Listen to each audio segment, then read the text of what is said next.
Hey everyone, I'm back.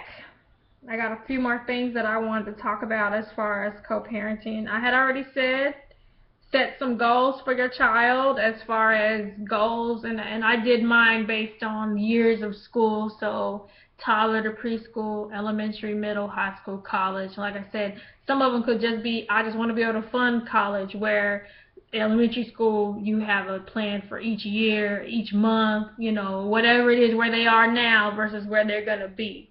So I feel like you should always have a goal for your children when it comes to that. And like I said, I believe a lot of the stuff for good co-parenting is communication 101. You have to communicate with each other. I kind of wish there was, the 5 love languages of communicating with a co-parent, because that person's not your spouse, but you both love this child and you have to raise that child. So here are some other things that have helped me that will hopefully help you. Establish some rules for communication. What I mean for that is there should be some things that you expect.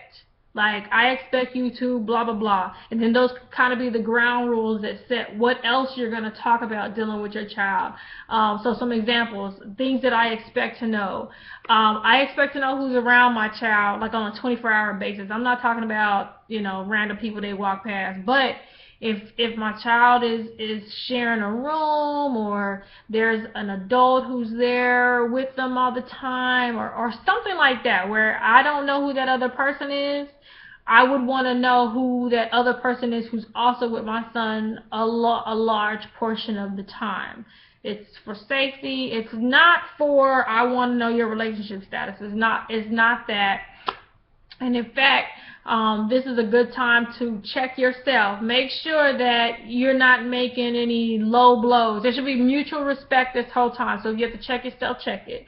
So it shouldn't be, oh, you got your new girlfriend around my child, and you couldn't even spend time with your child when you were with me, and you couldn't even do this, and you couldn't. Don't do it. Don't even go there, because remember, at all times, I'm going to say this again, at all times the goal is your child and the rearing of your child. So anything that's going to mess up the communication dealing with that, don't do it.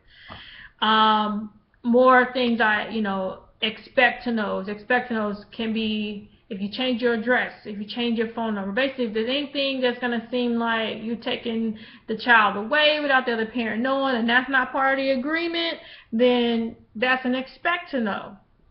You can also say dealing with school. We talked about the goals. So some of the expect to knows could be, what's the school schedule? What's the lunch schedule? When are the parent-teacher conferences? Are you going to attend parent-teacher conferences together? When are school pictures? Are you going to both buy a separate package of school pictures? Are you both on the sign in and out list? You should be if you're co-parenting. And awkward, I have a story. I did not plan for my son to start kindergarten without me. That's not part of the plan. I was in New Mexico prior to being where I am now, and I thought that he would be there with me. But now I've moved, as have my son, and this kind of goes into the be flexible with your co-parenting plan. So we were flexible, and at this point in time, my son is with his father. Like I said, that wasn't part of the plan. I had to get used to it. I had a friend who was kind of like, why can't you both, rear your child? We can both rear the child because we both want to. So it becomes, okay, well then I'm going to make sure that I am there at his first day of school, which I was. I was there for the first day of school, and I was there to take pictures and all that kind of good stuff.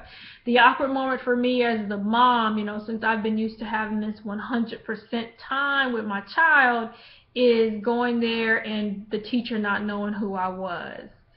She knows who his father is, and so that's kind of almost a role. It's like a role reversal. It really is. So be ready for there to be a change if there is a change. I wish I could say that there's not going to be a change, but be ready for there to be a change if there's a change. More things to know or expect to knows would be educational decisions. If there's an educational decision made, it should be you're both making the educational decision. Even if it's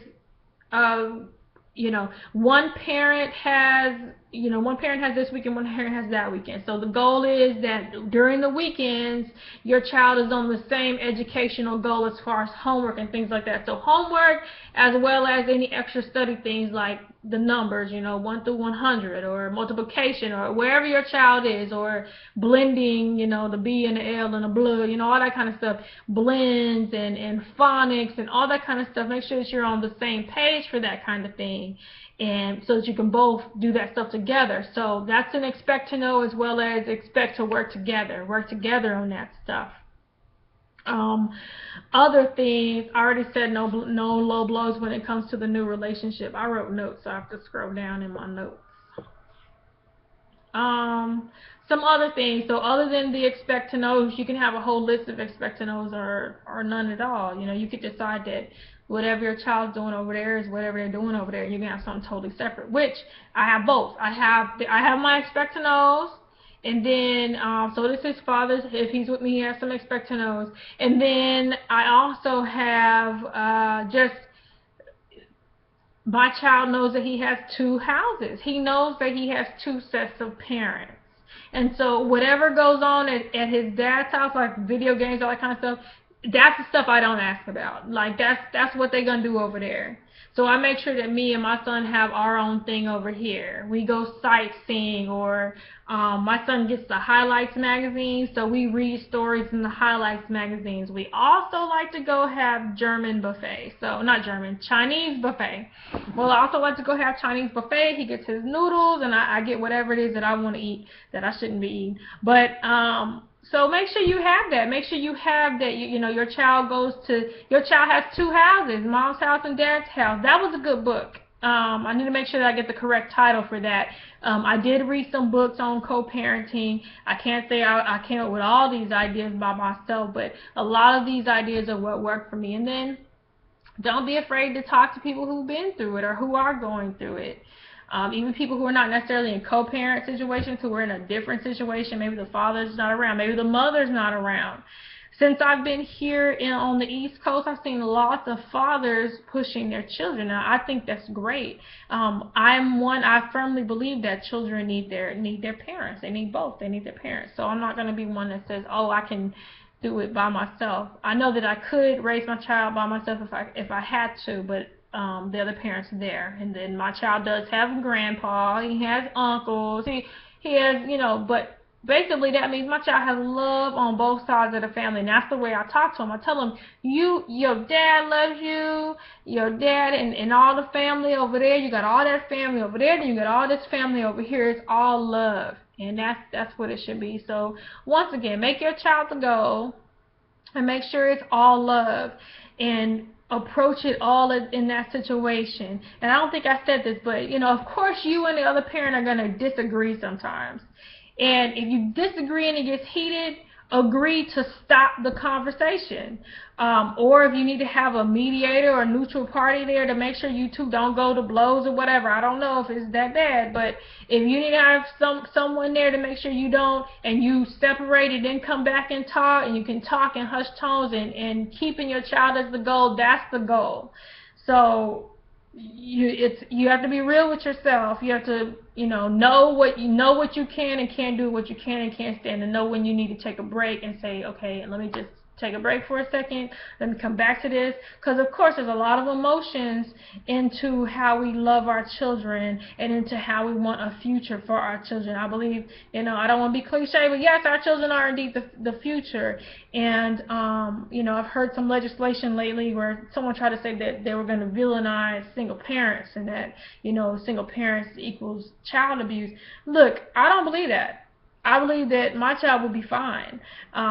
I love my child. His father loves him. He has access to both sides of the family, extended grandmas and grandpas and aunts and uncles and all this family that loves him. And in all circumstances, I'll make sure that that's what he knows. He knows that it's nothing but love. So, like I said, love your children.